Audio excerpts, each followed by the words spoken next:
Hey, what's up, everybody? It is Holy Joe Rock and Roll, a surprise emergency, just a special broadcast, live broadcast, coming up on 11 p.m. Central European Time.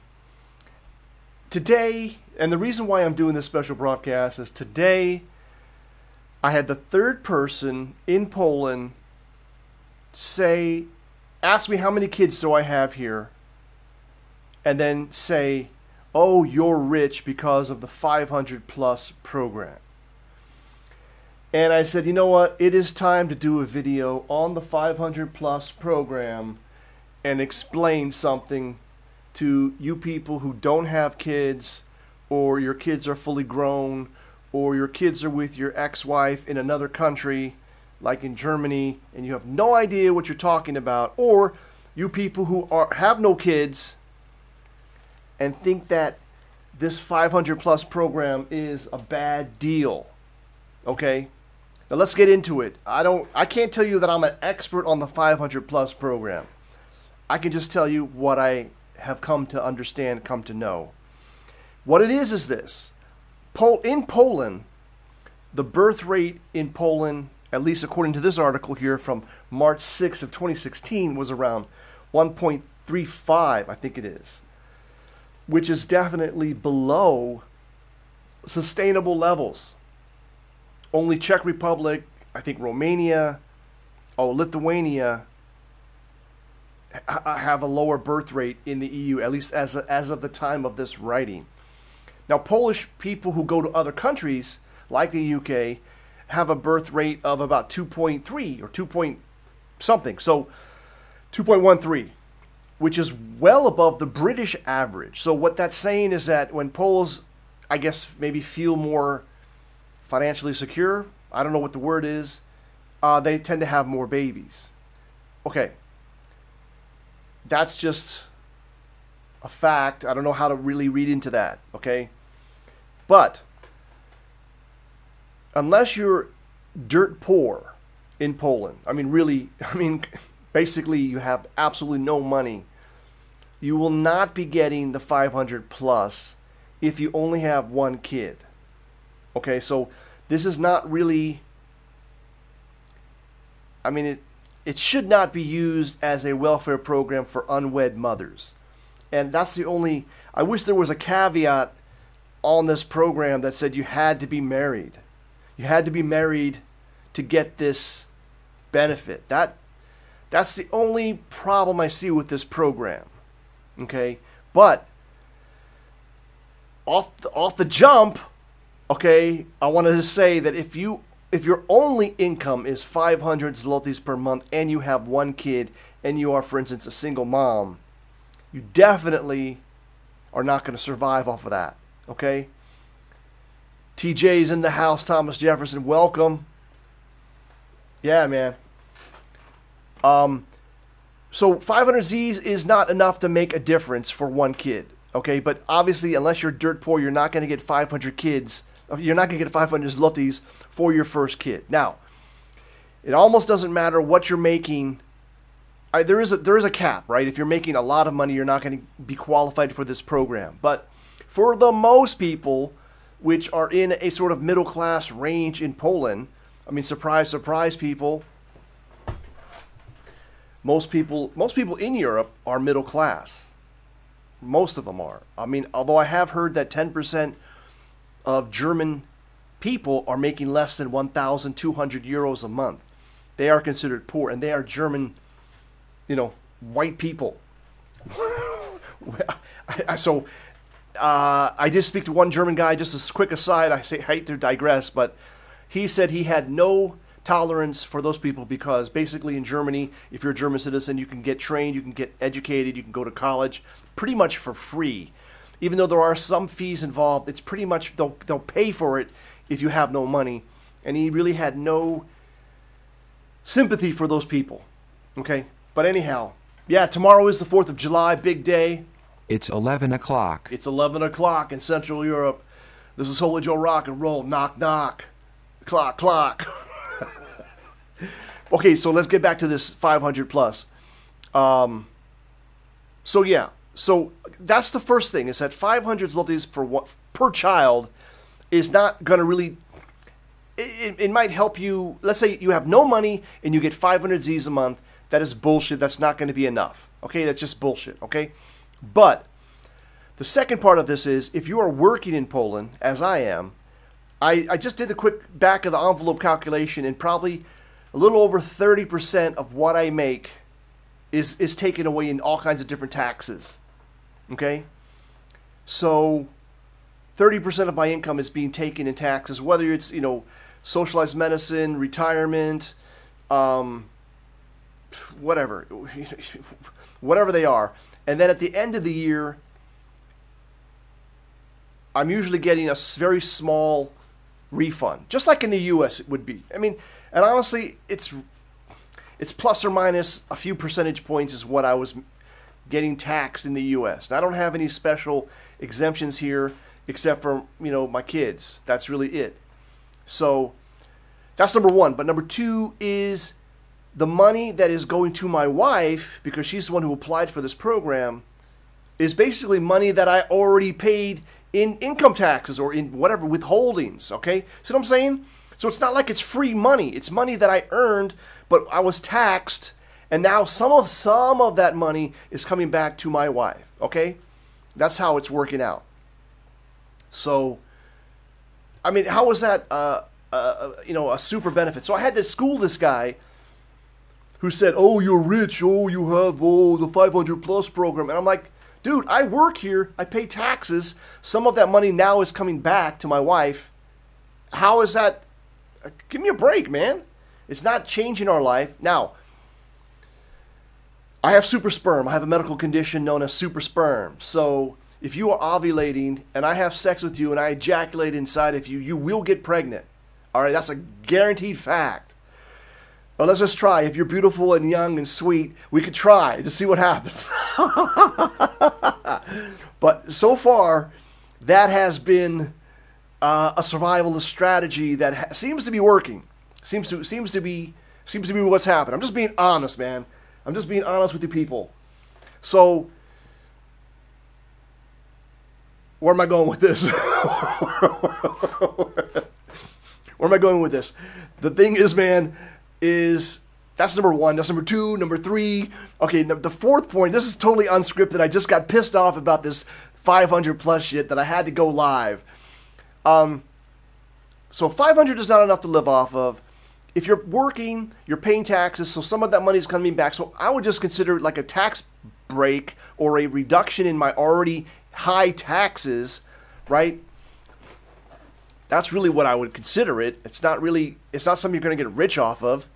And the good thing is, let's look at the benefits of it. You're producing Polish citizens right now. You don't have to import any #IslamSucksBalls. Not that we would, but that has been one of the rationales for Sweden and Germany. Probably mostly the Zionists whispering in their ears, but they want to destroy these cities, destroy these countries. But that's not the reason why. Poland's not affected by that so far, knock on wood, right? We're resisting the importation of #IslamSucksBalls into our country. So as a flip of that, let's make our own people. If you import a Muslim and they're not going to work because 80% of them are illiterate in their own language, what are they going to do here? Nothing, right? So, except have babies, and that's going to be detrimental to the society. So instead of paying a Muslim who's not going to work to come live in your country just to fill up the space, why don't you make a Polish baby, a European Christian Polish baby, and raise that puppy up to be a Polish national, a Polish citizen? That's going to be a benefit to the culture. That's going to be a benefit to the country. And those people are going to be high IQ, European stock, raised in the traditions of our ancestors, of our peoples. And they're going to be working, and they're going to be paying for your retirement when you get old, right? I mean, at least 2 to 1. At least every family, in my opinion, should at least build the replacement units. I mean, you should have at least 2 kids, all right? But my final thought on this issue is, let's just be brutally honest. You hear this shit in the media that says, for instance, in America, to have a kid, it's going to cost $250,000 by the time that child goes, and it's like, where are you getting this number from? You have to have a house or someplace to live. That costs X number of dollars. Now, whether you put a crib in that house or that apartment, it doesn't cost any extra to add a crib, except for the cost of the crib. Now, what costs is diapers when they're young, maybe formula if they stop breastfeeding, some baby food until they're maybe a year old, and then they pretty much can eat normal food, just cut it up small once they have teeth. So, and babies don't eat that much, man. I'm not going to repeat that, TJ. It's on the chat. That's hilarious, man. But, yeah, so babies don't cost that much, honestly. Now, you got to buy clothes, right? And as they get old, children, especially if they're boys, they're going to burn through the knees. Can't tell you how many pairs of pants my sons have, burnt out just crawling on the floor in preschool or in school, whatever. And you're like, get off your knees, man. What are you doing on your knees? Just get up. How do you got to play like that? So, but that's that's just life, right? The boys are boys. Let them be boys, man. Let them play. Let them get in the dirt. Let them get on their knees, right?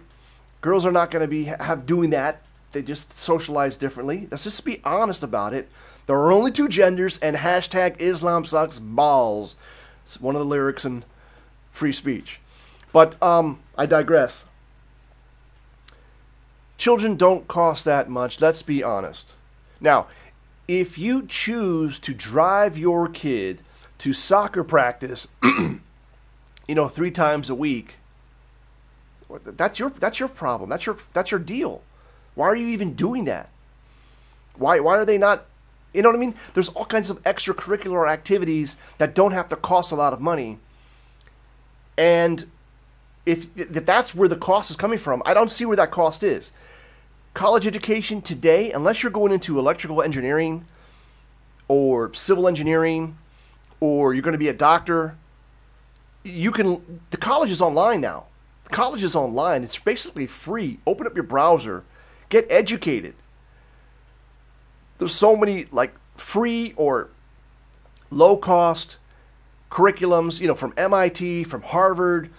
I mean, even the stuff on the torrents. Maybe it's not quote-unquote free, but you can get it for free. You can access it. You can access it to free. How is this any different than the libraries?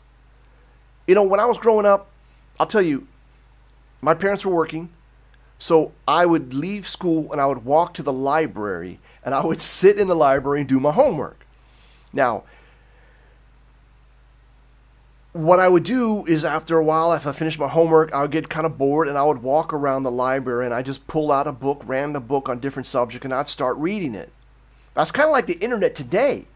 You don't need to be in a physical library anymore. You can just Google something, find it, start doing some research on it, or go to YouTube, start watching some videos on it. That's pretty much the same thing, right? Don't need a physical library. And although in the past, to be able to publish a book took a little bit of, there was editing, there was gatekeepers, there were publishers, right? That doesn't exist on the internet. You got to be careful with some of this information. You got to use multiple sources, but the point is it's out there, it's low cost or free.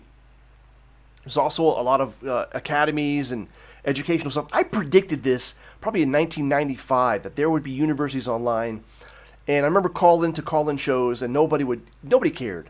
These call-in guys in New York, they didn't care. Whatever, they're all about politics. And I'm like, dude, this is politics. Education, you see what's happening on the left. They're demanding free college. Why? So they can be indoctrinated by the left wing further. I mean, you already had 12, 13 years of public education. Isn't that enough indoctrination?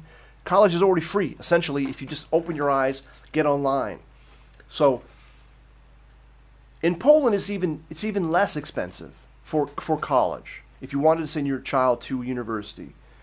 I wouldn't even say, look, in the U.S., maybe let's say a good school is 4 years would be like $60,000 plus room and board. Let's just throw out a number.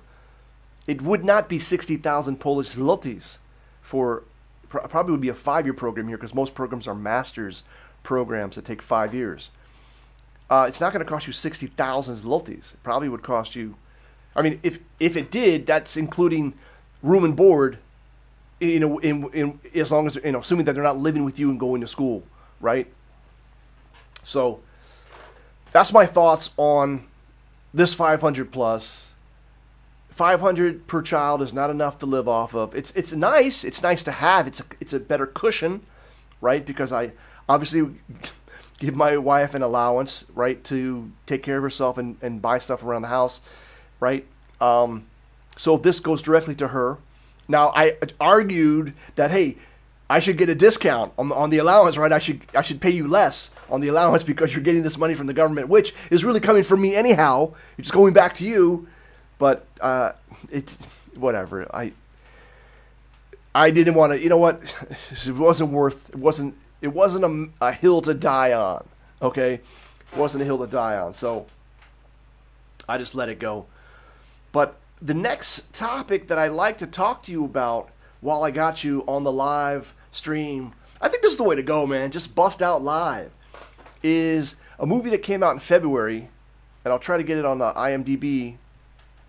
InternationalMovieDatabase.com, and it was called Circle. Did anybody see this? The Circle, with Emma Watson and what's this guy's name? This dick right here, Tom Hanks. Emma Watson and Tom Hanks. Did anybody see this? What's up, Zan? I want to mention this movie because I just watched it today. It is available on the torrents, very good quality. And it reminds me of the movie Her. Now, it's a totally different movie. Her was about an operating system that gained awareness of itself, and it was a very strange, bizarre movie, but a very good movie. But The Circle is a different kind of movie. It's really more like, well, first of all, what is The Circle? The Circle is this company. It looks like it's trying to make it be Apple, because Apple has built this, or is finalizing this Circle campus building in Santa Clara, I think in the Santa Clara area, in Silicon Valley. So this is an office building that's shaped like a circle.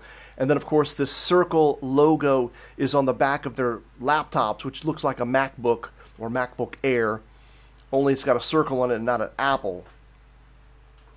And so that's sort of the thing. So now you have this girl who's like fresh out of college, gets a job at the Circle. I don't want to give it away, too many spoiler alerts, but essentially this company has incredible technology, like search technology. So then it starts to be sort of like Siri or Google Glass, all this kind of stuff, where they come up with this camera technology where they can see everything and then basically see everything. And now, I have some problems with this movie. There's a lot of characters that are not fully developed, a lot of cliches in the movie. Of course, you got this woman just out of college, and suddenly she becomes like a brilliant, statistician, out of nowhere. Of course, the brains behind the technology happens to be a black man, right? Always the engineer is a black man in these Hollywood movies. The CEO, of course, is Tom Hanks, who doesn't really look like a Steve Jobs, but kind of has a little bit of the Steve Jobs charisma, kind of. And then, of course, there's the Jewish lawyer in the background. I'm pretty sure he's a Jew. Or at least in this movie, he's supposed to be a Jew. You tell me. You tell me. Okay? You tell me. If it walks like a duck, right? So, there's a lot of twists in this movie in terms of her sort of arc. She agrees to do this whole full immersion, let's call it, program, right? And they have certain quotes like sharing is caring, right? That's like a Facebook bullshit.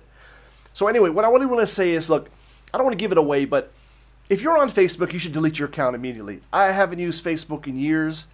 I had like 3 accounts. Each one, either I deleted on purpose. My last account, my HolyJoe Rock and Roll account, was deleted by Facebook, claiming that that was not my name, but I presented them with my identification, which clearly shows that my name is HolyJoe Rock and Roll, and they still did not reactivate my account on Facebook. So, fuck Facebook, okay?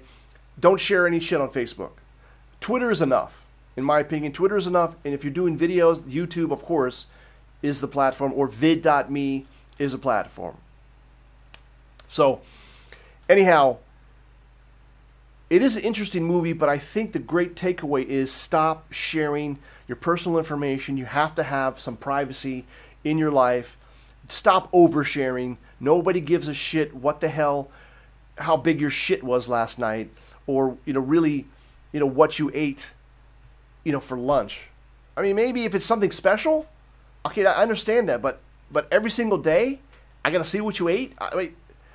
I don't care. So, it's just kind of an interesting film called The Circle. It came out in, I think, April 28th, it says, of 2017. If I remember correctly, it did about $8 million in its first box office weekend, and up till June the 2nd, which was yesterday, it did $20 million. So it's really been a box office flop. And I'm wondering, maybe it's because Emma Watson's in it.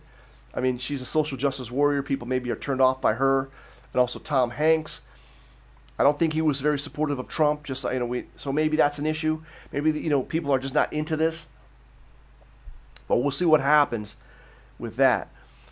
So these are the 2 things that I really wanted to talk about today. Is there anything you guys want to talk about before we wrap this up? Let me fire up my Skype.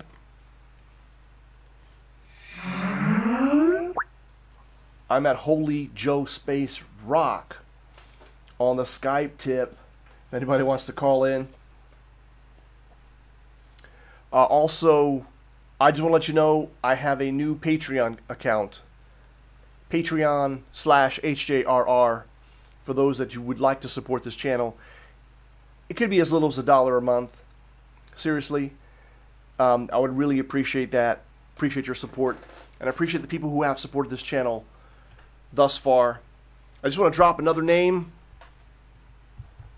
I don't think I mentioned him on the first broadcast. No, I did not. I believe he's in the U.S. Slavik P. I won't say your last name. Slavik P. from the USA. I want to thank you for your contribution.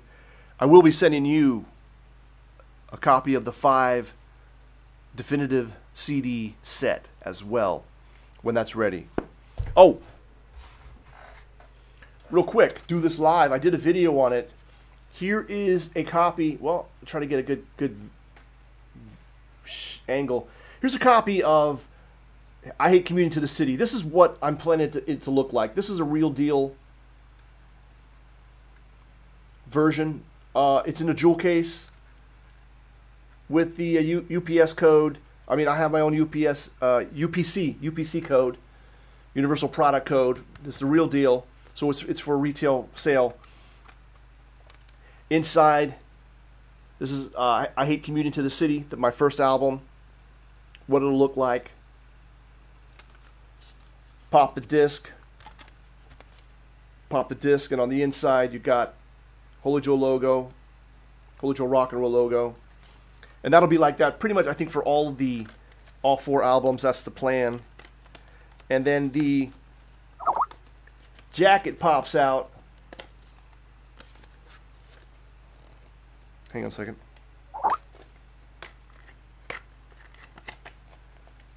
All right. Okay, so the jacket pops out, which is also acts as the front cover of the CD. And this is a 4-sided booklet. Okay, Bogan, I got your message there. I will email everybody who has contributed. These 5 people now that did a really nice contribution, and I'll get your Oh, you're in Krakow. Cool. I'll get your address before I send it out, but I'll email the address that came with the payment. Okay. So anyhow, just wanted to show you what it's going to look like. Then on the inside, there's some information and some thank yous and stuff like that. So this is the I Hate Community to the City artwork. It's done. It's ready. The first 4 albums is completely done. Only the 5th album, I still have a few more things to touch up on that. It has not been printed yet, but this is sort of give you an idea. For a contribution of $50 or more, and there's a link down there, paypal.me/HJRR/50, I think it is. You can check that out on HJRR.org to get more information, but this is just going to give you an idea. The plan is to have, it'll be 5 CDs in the jewel case in a box. That's the definitive collection, the 5 CD definitive collection. That's what it's going to look like. So I wanted to share that. I had it like 2 weeks ago or whatever when I did the first live broadcast, but it was in the other room and I didn't have time to get it. And I actually will do a separate video on this to show you, more up close, to give you an idea what it looks like. So I'm really happy with the artwork. My Polish artist did a really great job on the first 4 albums. However, I have a feeling that he's not going to do the 5th album because he's anti-Trump. That's my gut. He's an artist. That's my gut. Because when I told him that the 5th album has 7 pro-Trump theme songs on it, including the 2 bonus tracks known as TDS, or Fake News, and Free Speech, the 2 bonus tracks, which will be on the 5th album, he stopped. He didn't reply. So I could be wrong. If you're out there, G-Man, if you're out there, my artist, and you still want to do this 5th album, I'm ready for you to do it. Okay? If you're out there, you're probably not watching, but it would be cool to keep everything consistent. I already have an idea for what the 5th album's cover is going to look like. It's real simple. It's going to look nice. But my Polish artist, graphical artist, I thank him in all of the albums notes, in the liner notes. He did a great job. And yeah, man, I don't get it. I don't get it, man. He's Polish, but he's an artist, so I think he's just a left-wing. He's maybe more left-wing, liberal, libtard artist. I don't know. I met with him once in person. And then he sent a girl, one of his friends, to visit with me to get more details on the artwork. And then we called on the phone, and then he started doing some, based upon my ideas of what the album should look like, what I thought they should look like. He started producing some prototypes, and then, we just went from there step by steps. And I mean, that's really probably a video in itself in terms of, looking at the process of creating this stuff. I mean, it was really just fun. It was really fun to create this, and he did a great job. And that's why after the first album, I hired him for the other 3, because until 2016, until the end of 2016, I really only had the 4 albums. It's just really, honestly, this is maybe a lot of you are feeling this, is that since Trump came on the scene, and it just rekindled my spirit, really just rekindled my spirit to do more creative stuff. And I already had a few of these songs, sort of like the Camel Jockey Rap Part 2. I had done that just as a one-off. I had done a couple of other songs just sort of as a one-off, like sort of updates to previous stuff. But when Trump came on the scene, I was so inspired by what he was talking about, and I knew he was serious, that these pro-Trump theme songs just started rolling out. I mean, really, just literally started rolling out. And I feel that there's some kind of connection with I don't know what to say, a higher power. Just sort of, you know what I mean? I just sat down, and some of these things just came to me. Just, I mean, really, I mean, I would have a beat, a melody, whatever in mind. I would lay it out, and I would not even know what the lyrics are going to be like, or maybe the reverse. I would have just the first lyrics, the first couple verses. Next thing you know, they just started pouring out, man. It was just magical. And I even had a couple of songs I did not release because I thought they were maybe too negative. But I probably should have released it. One of them was This Is Our Last Chance, and it was during the height of this whole Russian bullshit and all this anti-Trump and this bashing of Trump supporters. I mean, it was kind of a melancholy song. It had a melancholy melody, but I didn't finish it because I was like, you know what? It's just too negative. I didn't want to put it out there, but whatever. Maybe as a bonus track or just as a freebie, I might put it out there. So I play a lot of stuff, man. Little guitar, baby. It's not plugged in, man, but I can play a lot of stuff, man. Maybe not that good, but I can fake it till you make it. That's all that counts. And with a lot of the technology out there, you don't really have to know how to play so well. You can just fake it, man. All these electronic instruments. It is possible to create music beautiful. I mean, I think my stuff is great. This last album, this fifth album, the New Genesis. I mean, I love this stuff. And you know what? You know what tells me that this stuff is good is that my kids, my kids age 4, 7, and 12, have listened to it, and they're all singing the songs. Okay. Especially when my 4-year-old is singing the Trump songs and he's all excited about them. He knows all the lyrics. I mean, you know, maybe he heard them 2 or 3 times in the car. So that I know it's killer. Okay, when the kids, because I mean, check it out. You can download all of my stuff except for the 2 bonus tracks which came after I published the 5 definitive CD as a freebie. Basically, download it, listen to it. If you like it, send me a contribution. That's the model, right? Just as a, but they are MP3s, and they're not super high quality MP3s. But what's going to be on Bandcamp, so holyjoe.bandcamp.com, you can get a CD quality version of the 5th album, including the bonus tracks, and I think I'm asking $9. So you can download all of them, and that's going to be high fidelity CD quality that you can burn to a disc. You can burn yourself a disc if you want, which I've done here. Here's the master disc that's going to go to print of the 5th album, New Genesis. But yeah, it is cute as hell, man. These kids singing, especially, you know, all aboard the Trump train, all aboard the Trump train. Or, you know, party people, listen to me. Imagine that, a little kid singing that. It's amazing. But it's a cool song. It's a catchy beat. A little bit funny. It's meant to be. A little bit ironic, a little bit funny, a little sarcastic, you know, stuff like that. So my kids' names are Michael, Casper, and Kevin.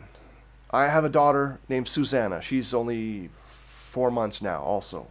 So 4 kids here in Poland. So that's what's up, people. That's what's up.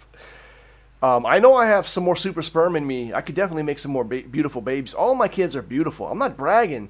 And I'm not even saying it's necessarily all me. My wife is beautiful, but the combination is just amazing. I mean, honestly, I believe that ugly babies, the genetic code for ugly babies died out millenniums ago. Because if you had an ugly kid, I don't know if people would take care of it. You know what I'm saying? Because, you know, when you're tired, you're not getting enough sleep, baby's keeping you up at night. If that baby's ugly, I don't know what kind of a bond our ancestors 2, 3, 5, 10,000 years ago had with that child, right?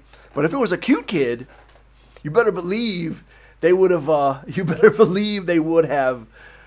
you know, gone the extra mile to feed them, right? So, and that's why I believe there are no ugly kids, right? There are no ugly kids. Think about it.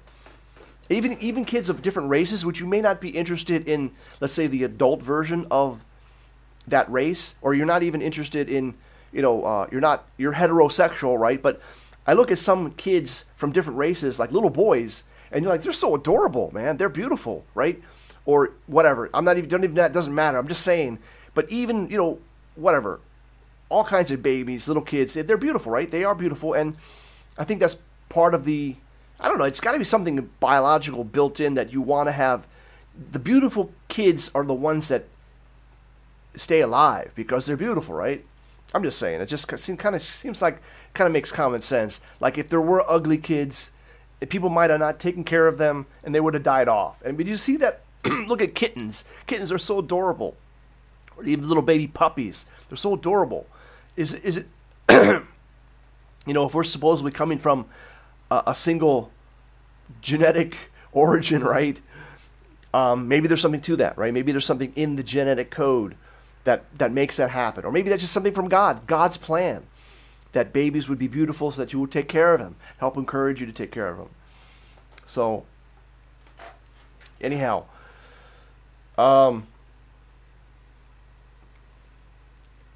yeah, man, Thomas Jefferson, if you wanted to ship that stuff to Poland,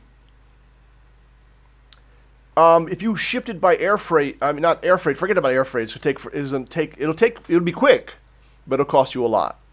But if you don't mind sending it by sea, I'm not sure if this is like 50 cubic feet worth of stuff or 100 cubic feet worth of stuff, and where you're coming from. But let's say from California. I think you're in California, right? If you're if you think about it like this, probably will cost you about $1,000 to ship 100 cubic feet worth of stuff. It doesn't really matter what it is. It doesn't even matter how much it weighs. It's really about the volume if you ship by sea. Probably cost you around $1,000. I'm just guessing. You're gonna have to go to the Yellow Pages or do some research on finding a shipping company that'll do that. Yes, I do. Sometimes. I forgot to bring up some water. I thought this would be shorter, but we might take a 30-second break. But so to ship that stuff to Poland, that's probably what it's going to cost. Then when it lands in Poland, you are going to have to produce a pro forma inventory list, right? So just have something written up where you kind of document what it is. And just from experience, if you're able to say, look, I'm only here temporarily, I'm only here for 2 years, then I'm going back to the U.S., they probably won't charge you a huge VAT, the value-added tax. They'll probably just charge you some kind of minimal import duties, probably be around $100. Okay? That's what I'm thinking. So, yeah, something like that. I'm just guessing. You should check. Obviously, you got to check with the. That's by sea, right? Shipping by sea, by boat, and that's okay. That's that way. Now, of course, depending on where you are, most of these places, I think, well, in Chicago for sure, and definitely in New York, and in some other East Coast cities like maybe Philadelphia, if you box everything up yourself, they will ship stuff. And the price, I don't know what the price in different locations is, but the New York outfit that I deal with by sea charges $20 up front, and that's for the first 20 pounds. And then it's like 80 cents for each additional pound. So they're charging by weight. So if you might be able to do it that way. Like if you have, I don't know, if you have 1,000 pounds, you're looking at $800, right? A little bit less than $800. So that actually would be cheaper, and it also goes by sea, and that includes delivery to your door. You might get hit by taxes as well, or custom duties. You never know, because each box you'd have to itemize. So it's kind of like a Polish UPS service from the U.S. to Poland. That's another alternative. Yeah, it's coming up on 11:34. I'll let people get to sleep, but those are two things I want to talk about: the 500 plus and the circle, which I saw today. So I hope that's been helpful to people. I really appreciate the feedback. And definitely before I send out these discs, I'm hoping they'll be ready in July, but it looks like it might not be done until the first week in August. We'll just have to see how long it takes these guys to get everything done. But I'll contact everybody by email to just verify the address that I have from your contribution to see if that's the accurate address. If it's, and then you can update me on that. All right? Cool. So, I don't know. Is somebody? Are you? Who's from New Mexico? I'm not from New Mexico. Definitely. I don't know who. Shimon is asking in the chat. I know. I'm not from New Mexico. I'm. Whatever. So, that's it. All right, everybody. I really appreciate you guys being on the live chat, and this will definitely be available on the channel, as soon as it's processed. But I have the VCR enabled, so you can scroll back if you missed the beginning, as long as your browser's open. Oh, a couple things. I have a Patreon account. Just want to let you guys know. I have a Patreon account, patreon.com/HJRR. If you'd like to contribute, I really appreciate that. Even if it's $1 a month. If you can consider $1 a month, that would really be helpful, right? Anything counts. The thing that sucks about Patreon, I didn't realize it. Not only let's say you pay by a credit card. Well, how does it work? Patreon takes 5% off the top. Then they pay you via PayPal, which is going to cost at least, well, they say it, I guess they have a special deal. It only costs $1 for them to transfer whatever money you gathered, I guess it's on a monthly basis, to your account. So that's not too bad. But certainly you could pay direct. If you just want to do a one-time thing, you can pay me through PayPal. That's fine. And PayPal will take their probably 2.9% plus 30 cents for the transaction, which sucks. And then if it's in a foreign currency, get hit with another probably 5% on the foreign currency conversion. Whatever. Look, I'm happy if you contribute. I'm happy if you're happy with the show. And if you have ideas, especially if you're a patron, and you have ideas or things you want me to talk about, things you want me to dig into, I'm happy to look into that for you as a Patreon, as a supporter. I'm happy to do that stuff. I just definitely will maintain my independence regardless. I don't care how much money you're given.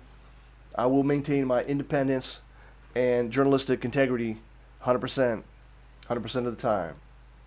So believe that. All right? It's all good. All right, everybody. I will be back on Friday, whatever the date that is. Friday at probably 7 o'clock, 1900 Central European time for the next broadcast. Until then, remember to make it happen for the captain, because you're the captain.